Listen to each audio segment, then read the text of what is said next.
Hey everyone, thanks for watching. On this episode of Homemade Chow, we're going to change the fuel pump on my son's 2017 Ford Fusion.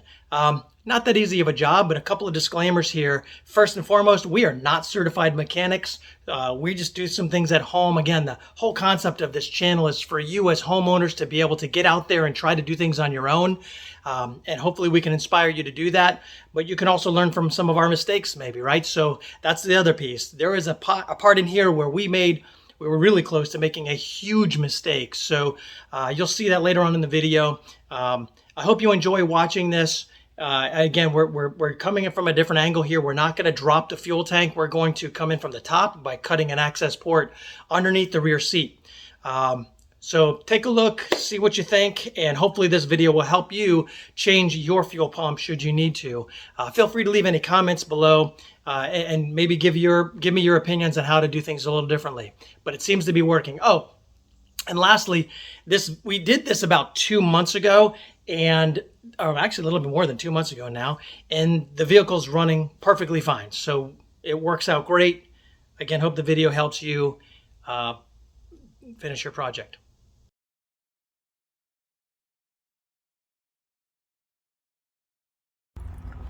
Okay, to remove the rear seat, there's a latch here, and then there's one on this side. And then you just lift it up, pull it out of the hinge,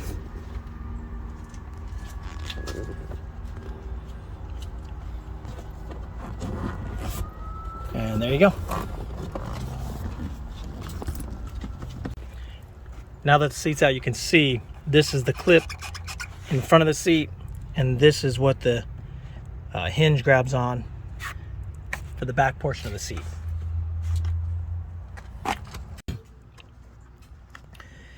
Okay, so where you want to cut this, if you use this piece as a reference point, you can work a razor knife underneath this or a screwdriver, get this out. It's just held down with some adhesive. You could use this marking here, and also these ridges that are on already in the body. You can use that as your guideline. It's 9 inches roughly from the edge of this, 9 inches from the edge of this circle to where you want to cut the opposite side of the cutout. This is 8 inches roughly from here to here. And I mean, I don't know how your car has it, where this I don't know what this stuff is, but you could go in and again 8 inches and make that a rectangle. So it's 8 inches this way, 9 inches this way, using this circle as a reference point. 9 inches from the outer portion. You don't have to make this a complete 9 inches just for the sake of it. This is actually from here to here, it's actually 8 3/4 of an inch, only because I just left a 1/4 of an inch here. If you want to cut it all the way, that's fine. I just wanted to keep it along the top of this, contour to make it easier for us to put this piece back in.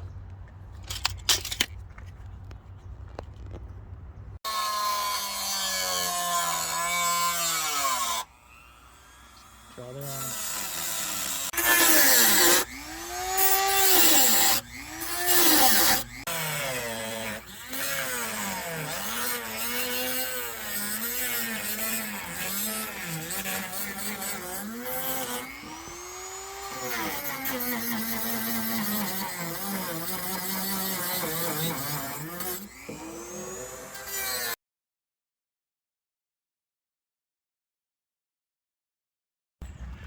Okay, so we've got access.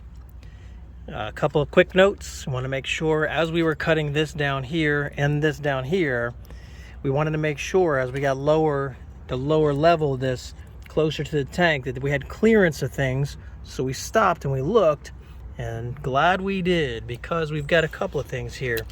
We've got this vent line that runs and comes really close to, it's not touching. There's about a 1/2 inch of clearance between that vent line and this metal that we were cutting. But then we've got this line. I don't know what that line is, but it's wedged in here, and we were cutting right up to that line. We barely nicked the line, made a teeny mark. We pulled it out and touched our fingers on it, barely feel it, but thankfully we stopped where we did.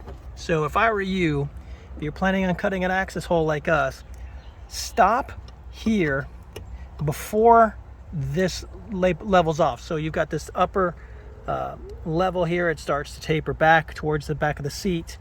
I would stop before you get to that lower level, so you have clearance on this, clearance on this, and if you wanted to cut it all the way across, you can. We actually marked, we made a thin cut here, but not all the way through the metal, as you can see. We stopped, we did cut partially through the metal. We're just gonna push this flat back down and weld it back on. So, you know, maybe not even weld it. You want to be able to get access to it again. Maybe just tack on a couple of pieces of metal here so we can continue to support and just tape it down. But we'll see. So now the next step is to clean this out. We want to clean this up real good so when we pull this out, the dirt doesn't fall back into the gas tank, and disconnect a lot of these lines. We'll show you that next. Well, how do you get... So after you clean this, you start disconnecting some of these connections, and we can clean it some more. All right, so everything is disconnected. Well, remember to disconnect your battery before you disconnect any of these wires. And then you've got the disconnect on the relay, you got the disconnect on the vent hose, and the fuel line has been disconnected here as well. So at this point now, you're going to take this ring, the housing ring, or whatever you want to call it, that's going to come off next. Go.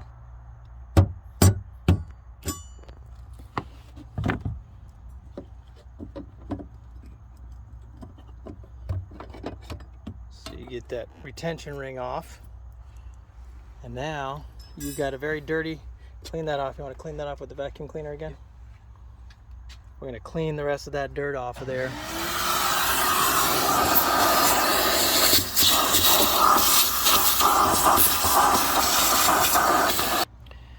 And you can see the orientation of this, so when you go to put the new one on, you know exactly how to put it on. Just want to clean off as much dirt as you can, get this nice and clean, so when you put the new one in, and you take this old one out and put the new one in, none of that dirt falls down into your gas. Now's a good time to prepare your new pump. Put the O-ring there, get it ready to go. And he's going to remove the old pump now.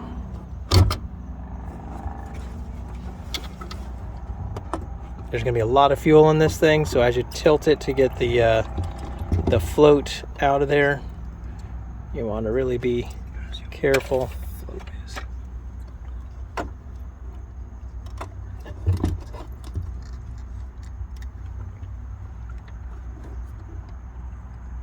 There we go.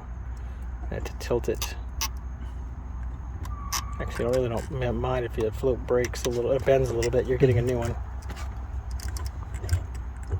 There is a drain. As it drains, it comes out the gas.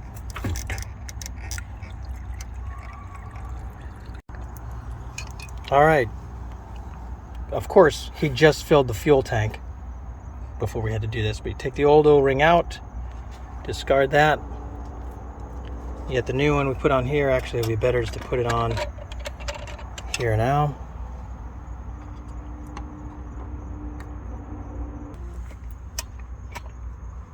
So this went like this. But Yeah. there are, I think there's cables and stuff in there, so. You want to replace the new one.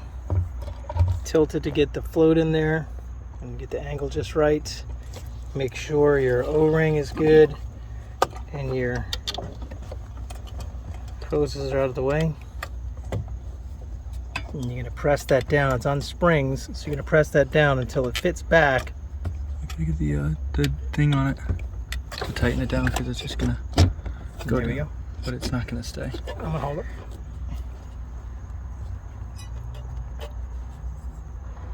You got to put your hand through the ring. There you go. Is it upside down? No, this label was here.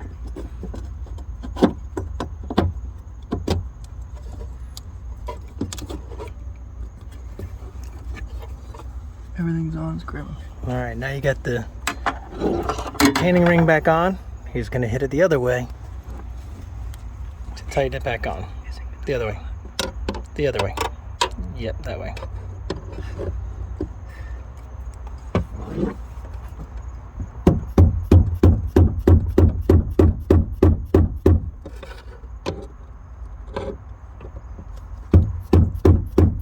You have to give it some.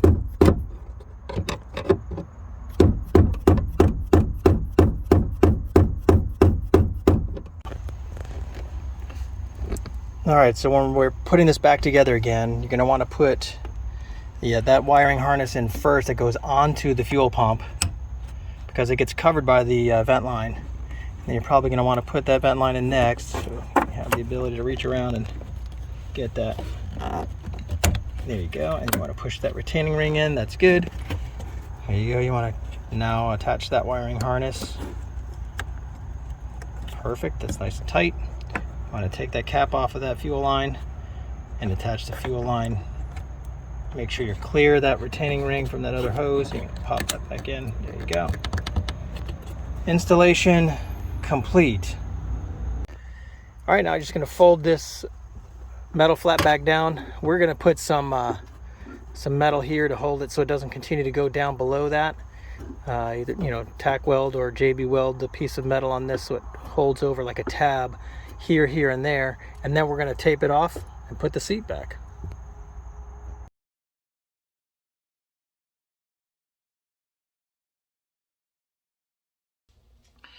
All right, thanks for watching, everybody. Again, feel free to leave your comments down below. Please subscribe to the channel so you can see some of our additional content. And I'd love to hear your feedback, really would. So thank you again for watching. Hope this video helped you out.